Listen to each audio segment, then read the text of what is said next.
was a science teacher, earning her the last name she uses today, teacher.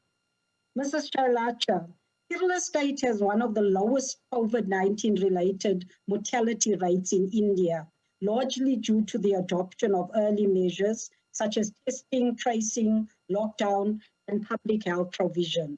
You said that this early intervention came about in part because of the state's experience with handling another deadly virus, Nipah, in 2018. Can you tell us a little about how the crisis helped Kerala better prepare for COVID-19 and what public service systems you had in place as a result? Madam Moderator, Your Excellencies, in this context, what comes to my mind is that, as you all know, earlier in 2008, United Nations came up with a strategic framework on the concept of One World, One Health. I think it is most relevant in this present global context. Our government, led by Honorable Chief Minister Sri Pinarayi Vijayan, realized it better during the Nipah outbreak in the state.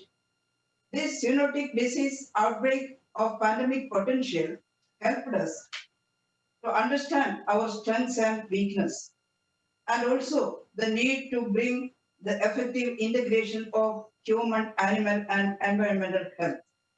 Not only this Nipah epidemic, but our health system resilience was put to test recently in the two major floods.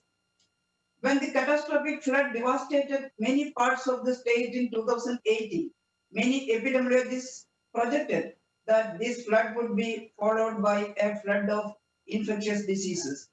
However, thanks to the sensitivity of our public health surveillance and the aggressive public health measures, we were able to effectively prevent any such epidemic.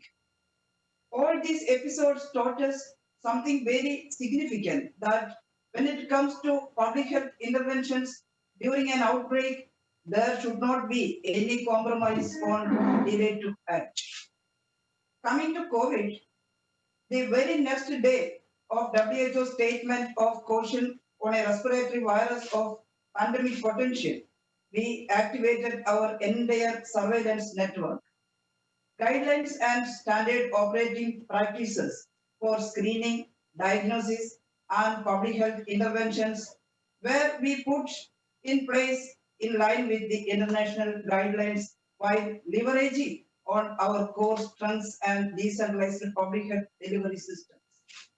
Thanks to our surveillance system, we were able to report the first three imported cases of COVID-19 in the nation.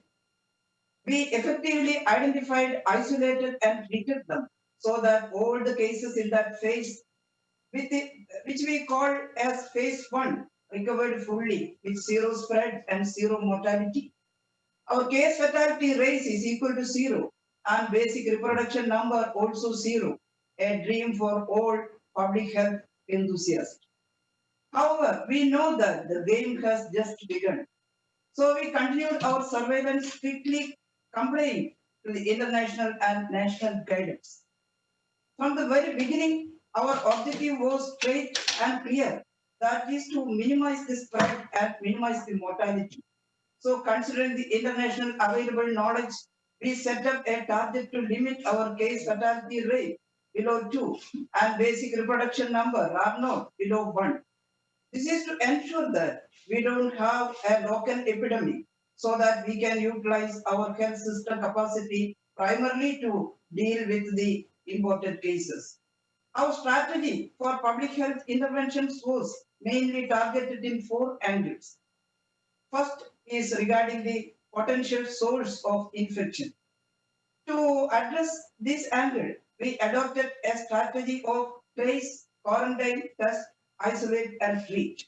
Our primary focus here is on early and strong public health intervention, including aggressive tracing of potential cases and their contacts, strict quarantining, focused and strategic testing, strict hospital isolation, and best available treatment. The second major targeted strategy is to decrease the amount of circulating virus in the society. For this, we started a massive people's campaign called Break the Chain Campaign. The revolutionary campaign, which every media, organization, and almost every person owned up, focuses on the acronym of SMS. So, mass social distancing. Third strategy is to stop the virus from reaching the vulnerable population, including elderly, people with chronic comorbidity, and pregnant women and children below 10 years. This is largely achieved through reverse quarantine. By these three major strategies, we are trying to aggressively hunt down the virus, thus minimizing the local spread and mortality. Success of this approach is evident from the fact that even after 142 days of epidemic and over 650,000 people kept under surveillance till now, and after tracking down the treating thousands of imported cases, we have been able to keep our local spread below 12.5%, with R naught below 0.25, and our case fatality rate around 0.6%, while maintaining the test positivity rate below 2. However, while doing this, we did ensure that the people who are already marginalized and vulnerable are not disproportionately affected by the containment measures. In this perspective, we strengthened our decentralized social safety network for the vulnerable and marginalized people and also for animals so as to live up to our containment to the concept of One Health. Thank you. Thank you, Minister. I'd like to now move to Ms. Annette Kennedy, President of the International